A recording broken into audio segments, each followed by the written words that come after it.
Queridos irmãos, na paz do Senhor, Cláudio, nosso canal da nossa EBD, Discipulando com a Bíblia. Vamos trazer hoje um rápido resumo sobre a nossa 7ª lição, nossa escola bíblica de adulto, onde estamos estudando os 10 mandamentos, o decálogo. Hoje vamos refletir um pouquinho sobre o 6º mandamento, não matarás, tá?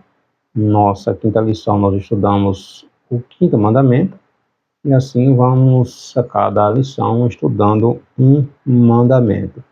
Lembrando que não foi muito antes da lei mosaica, já existia, entre os povos antigos, a lei de Hammurabi, onde ela pontuava que um erro praticado por alguém contra outra pessoa deveria sofrer o mesmo agravo esta pessoa, tá? Então vamos refletir um pouquinho a partir do que a Bíblia nos ensina sobre este 6º mandamento. O título da nossa lição: Não matarás, protegendo e preservando a vida como um fundamento moral universal.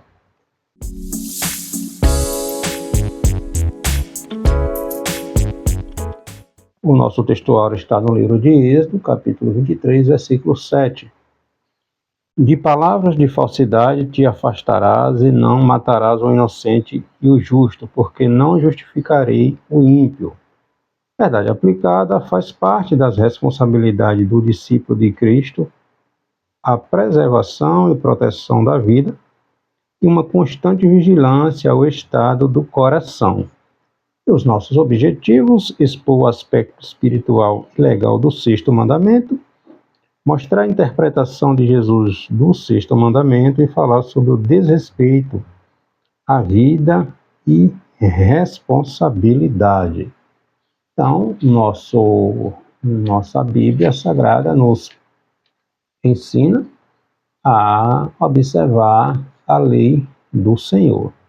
Sempre lembrando que o povo de Israel havia saído do Egito há alguns meses para ali no Monte Sinai, saiu de uma situação de escravos para se tornar um povo livre, um povo independente. Logo, aquela nação que estava se formando precisava de leis, de regras, de estatutos, de diretrizes, de constituição, para, a partir dali, como um povo independente, viver debaixo de uma lei, respeitando o seu próximo, respeitando a individualidade de cada um, respeitando aquilo que Deus havia estabelecido para o bem do seu povo, tá?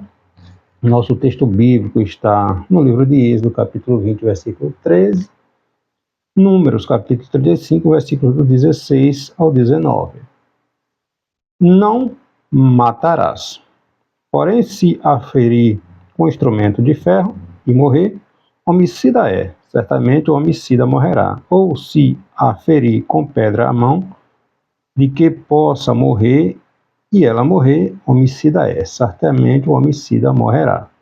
Ou se aferir com instrumento de pau que tiver na mão, de que possa morrer, e ela morrer, homicida é, certamente morrerá o homicida. O vingador do sangue matará o homicida, encontrando-a, matar-lo-á. Então, aqui em Números, Deus está falando a respeito da morte, do assassinato premeditado. Alguém premeditou matar alguém. Se esse fosse encontrado por um parente do morto, do assassinado, este parente tinha o direito de matar, de tirar a vida na mesma proporção a qual este matou o parente desta vítima. Tá? Deus vai estabelecer algumas cidades de refúgio para aquele que acidentalmente ou para se proteger viesse a tirar a vida de alguém. Não premeditado, mas no caso um caso extremo de proteção. Primeiro tópico da nossa lição, falar sobre os aspectos essenciais do sexto mandamento, o aspecto espiritual do mandamento, o aspecto legal do mandamento, o aspecto intencional do mandamento. Então, este sexto mandamento, não matarás, não se refere ao homicídio involuntário, mas aquele homicídio que, ao fato de a pessoa tirar a vida premeditadamente, a pessoa planejou, arquitetou, né, assassinar, seja traição, seja motivado por vários desejos ou situações. A pessoa literalmente planejou, premeditou, arquitetou. Este sim se torna passivo de condenação. Então a lei vai dizer, principalmente aqui na lei, que Deus estabeleceu, antes da lei existia o Código de Hammurabi, né? Mesmo aqui na lei, aquele que assassinasse premeditadamente, ele deveria ser morto. Ele deveria ser morto. Então, existem situações, como a própria Bíblia vai nos mostrar, né, com as cidades de refúgios, que muitas vezes a pessoa era forçada a tirar a vida de outra para proteger a sua própria vida. Para estes casos, existe a jurisprudência, que é do direito aí, sabe muito bem, né, tem conhecimento para falar sobre isso. E a palavra de Deus ensina que existia essa cidade de refúgio. Deus estabeleceu essa cidade de refúgio para a proteção dessas pessoas que, em uma situação específica, viesse tirar a vida de outro, né, essa pessoa poderia ter sua vida protegida contra aqueles, ou parentes daquele que foi assassinado, tá? Então, o aspecto fundamental do mandamento, do sexto mandamento, é o significado sagrado da vida. A vida é sagrada. Então, o sentido sagrado da vida é derivado de que somos feitos à imagem de Deus, né? E Deus é o doador da vida. Deus é quem deu a vida, somente Deus tem o direito de tirar a vida. Ninguém tem o direito de tirar a vida do outro. Hoje, matar pessoas se tornou o mesmo. Tem pessoas que têm tanta frieza para tirar a vida do outro que é como se estivesse matando uma barata. A vida perdeu o sentido para essas pessoas. Até aonde vai a brutalidade, a desumanidade do homem que tem um coração sem Deus, né? Porque precisamos valorizar a vida, justamente por causa desse sentido sagrado que a vida tem, né? Amar a vida é uma forma de adorar a Deus. Jesus colocou sua marca, né? O Senhor colocou a sua marca em nós, né? Em cada ser humano, pois nós somos feitos à sua imagem e à sua semelhança. Só Deus tem o direito de tirar a vida. Só Deus. Obviamente, novamente falando, há situações e situações que a lei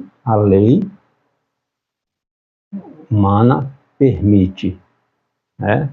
Há casos específicos, mas o plano de Deus é que ninguém venha tirar a vida do outro. Ninguém venha tirar a vida do outro. Deus não nos fez para um sair matando o outro, né? Então, vamos aprender com a palavra de Deus. O mesmo no aspecto legal do mandamento, mesmo que o assassinato fosse considerado um pecado gravíssimo, tá? Contudo, a lei estabelecia critérios para este julgamento, a fim de evitar injustiças, precipitações, enganos. como em muitos casos. Então havia a necessidade de testemunhas para que o assassinato realmente fosse comprovado. Está lá em Números capítulo 35, versículo 30. E o objetivo disso era o quê? Evitar que houvesse injustiças, enganos, que o parente daquele que foi assassinado buscasse vingança, né? Então, como lidar com a situação de mentira, de falso testemunho num caso desses? Como evitar?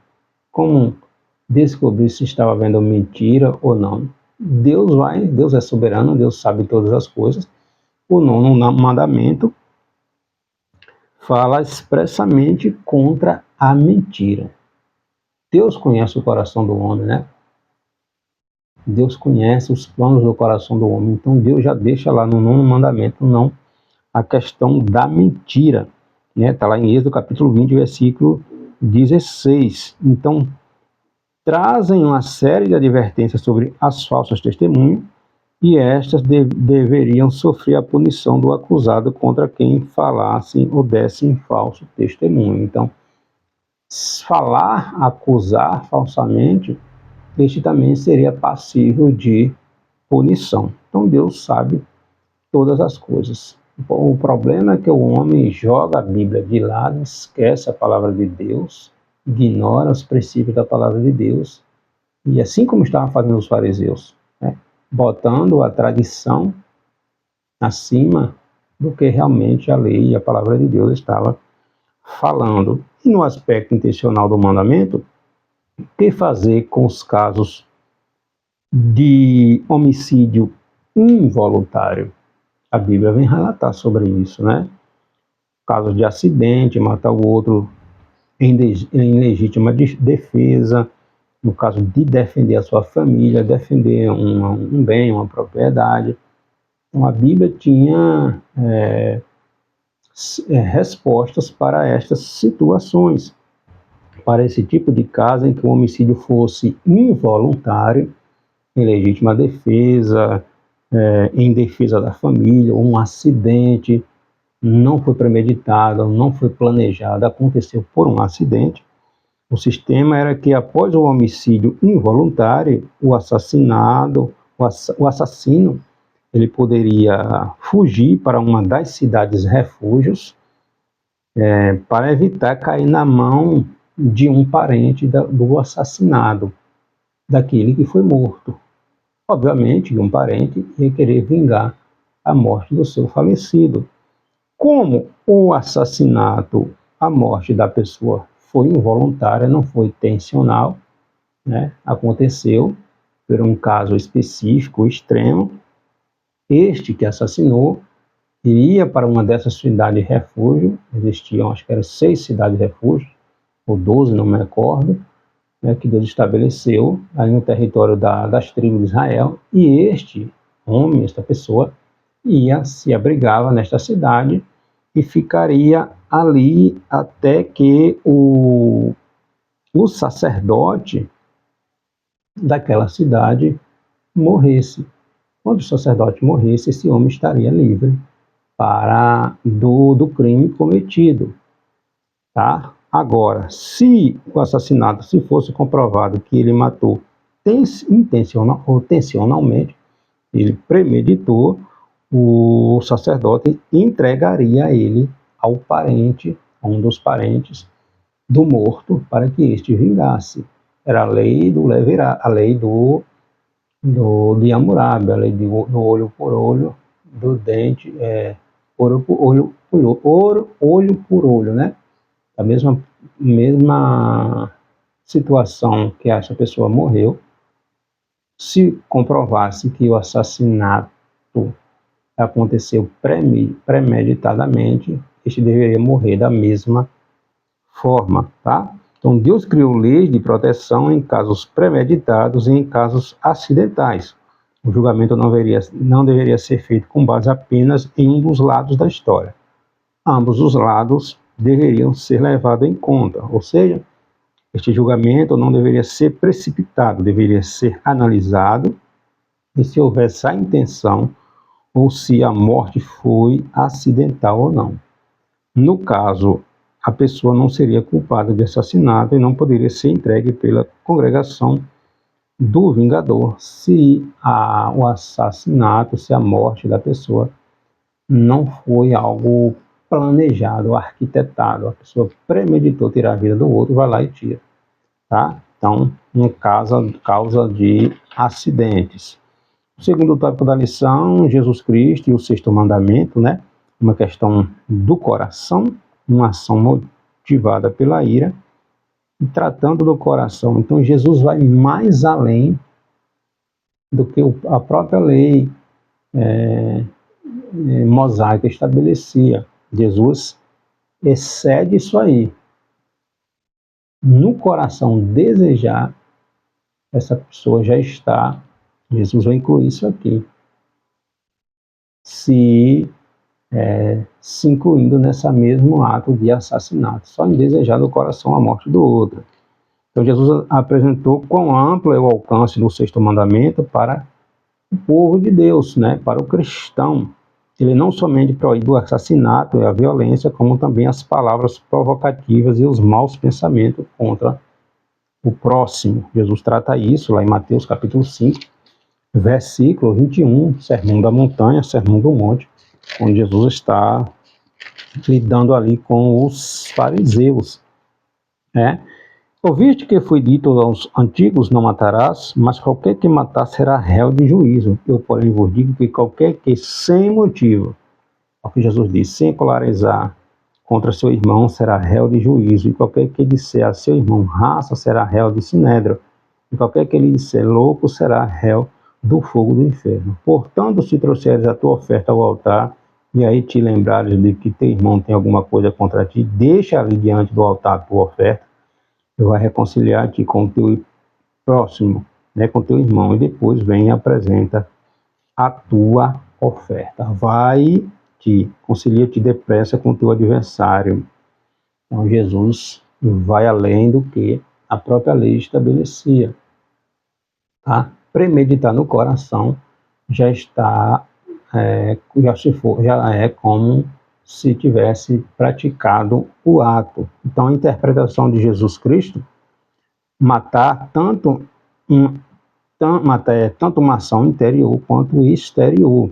Tá? Jesus dirige essas palavras em oposição aos ensinos dos escribas, dos fariseus, que se concentravam, os fariseus, né, os escribas, no aspecto externo da lei, no aspecto ritual, mas que davam pouca importância ao aspecto interno, o que afeta, né, o coração e, obviamente, vai afetar a conduta desta pessoa. Então, Jesus, assim como Jesus falou a respeito do adultério, desejar, já a pessoa já está adulterando com esta pessoa, né? Então, esse mandamento, Jesus diz, inclui não somente o homicídio físico literal, mas também a ira sem motivo, guardada no coração contra algum irmão, contra alguém. Nos faz lembrar o caso de Caim, né? Quando a oferta de Caim não foi aceita, Caim ira contra Abel. Abel não tinha nada a ver, né? Aí Deus ainda alerta Caim, cuidado, o pecado está te rodeando. Cuidado, não se deixa dominar por ele, não deixa que ele te domine.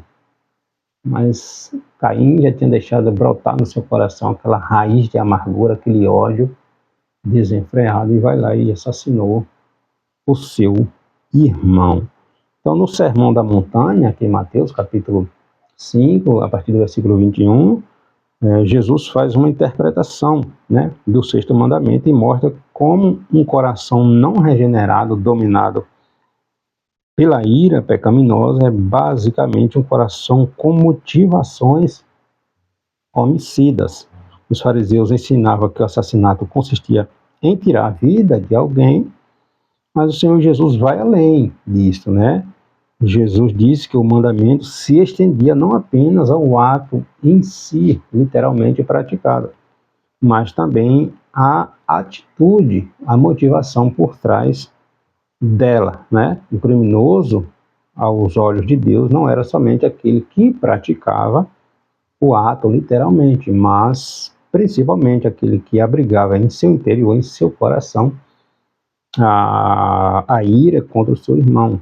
O mesmo sucedia aquele que pensasse em olhasse para uma mulher desejando, ou a mulher olhasse para o homem desejando, né, ter uma relação com ele. Essa pessoa já está praticando o adultério, uma fornicação dela com, né? Então é isso que Jesus vem ensinar. Jesus usa mesmo sentido em relação ao assassinato. Então esse era tão culpado quanto o que cometia, né, no caso aqui, o desejar, né?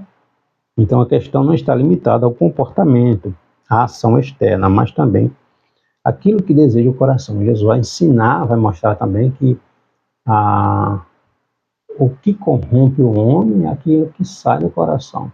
Então, se o coração está cheio de amargura, de ódio contra o outro, é isso que essa pessoa vai reverberar, vai verbalizar. Então, o coração pecaminoso, um coração maldoso. Jesus vai resumir os 2 mandamentos, está lá em Marcos, capítulo, o Evangelho escrito por Marcos, né? Mateus também. Jesus vai resumir, colocar os mandamentos, resumir em 2. Ama a Deus acima de todas as coisas e ao próximo, né, como a ti mesmo. Marcos capítulo 12, versículo 30, lembrei. Ama a Deus acima de todas as coisas, o próximo como a ti mesmo. Então, se a humanidade seguisse à risca esse mandamento do Senhor, não existiria isso aqui. Porque eu não iria querer minha morte. Eu estaria me colocando no lugar do outro, né? Mas, infelizmente, a rebelião contra Deus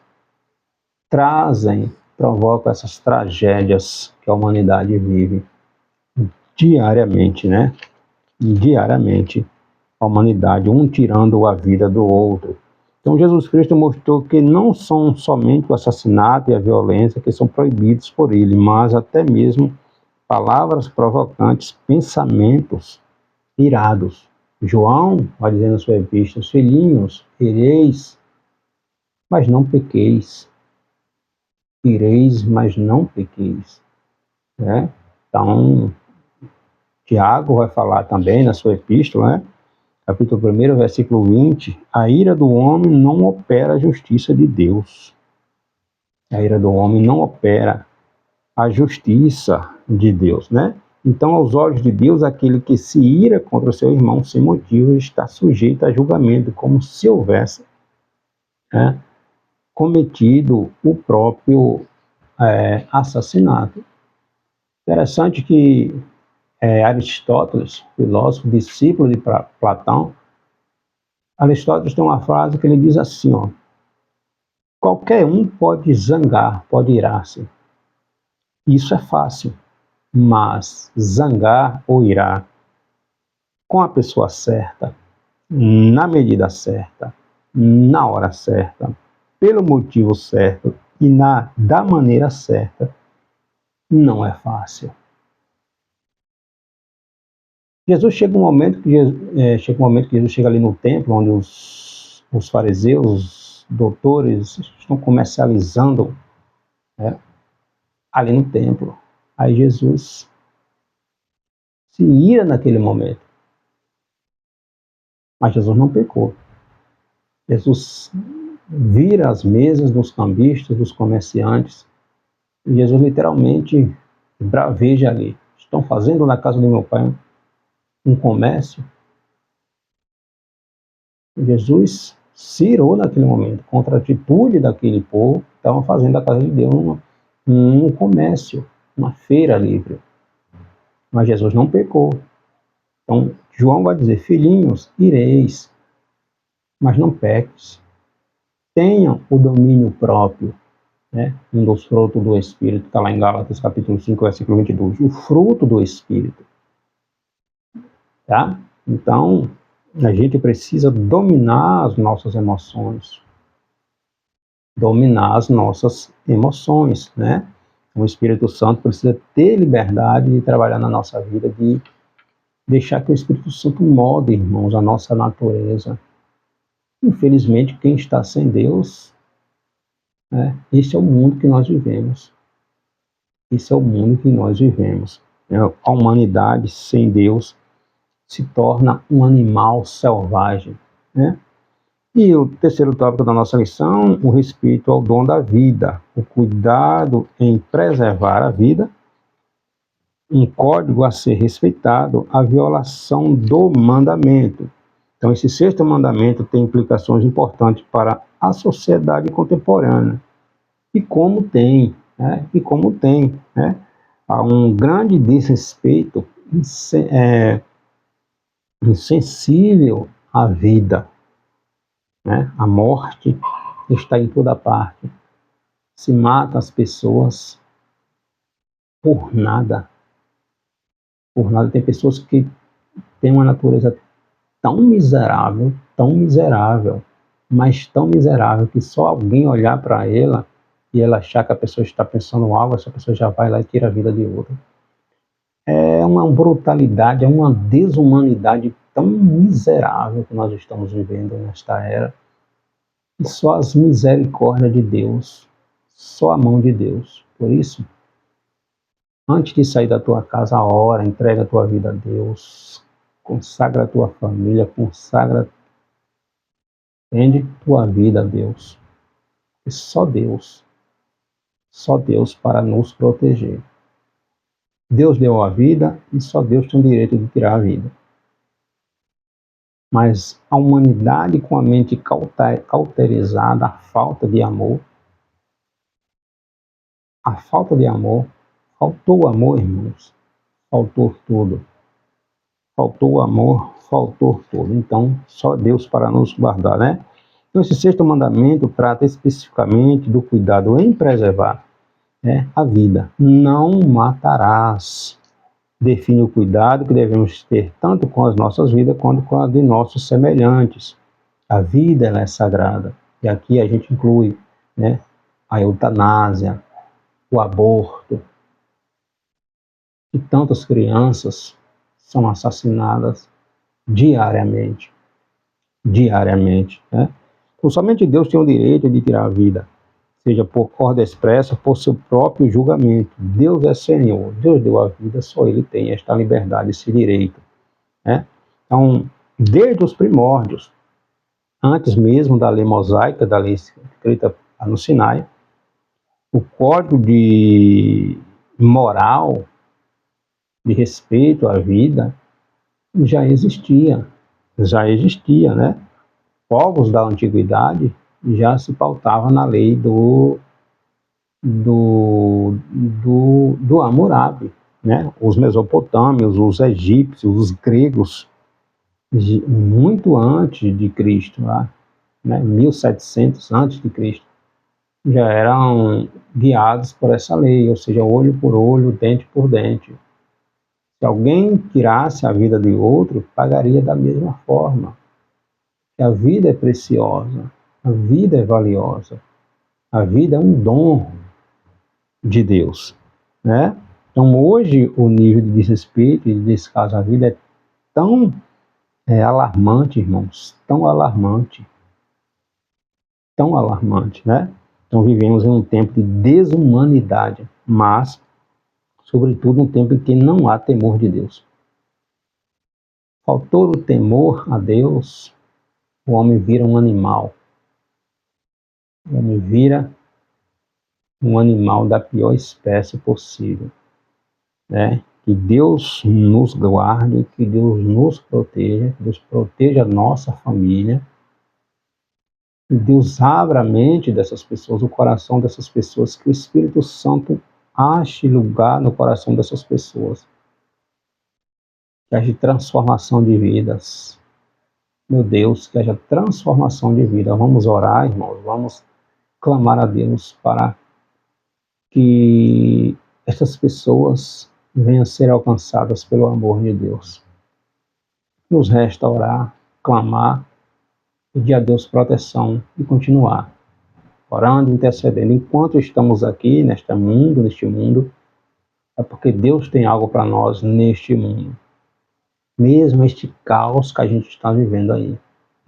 Você tem uma importância no reino de Deus, eu tenho uma importância no reino de Deus. Estamos aqui porque Deus conta conosco para algo ainda a realizar. Não esqueçamos, Deus tem o controle de tudo. Apesar do mundo estar em caos, a falta de amor, de humanidade, de respeito, Deus não perdeu o controle. Deus é soberano. Tudo acontece debaixo da sua permissão. Ainda que esse caos, que esta maldade esteja imperando, Deus não perdeu o controle de nada. Amém? Deus abençoe tua família, Deus abençoe tua vida, Deus te guarde de todo mal.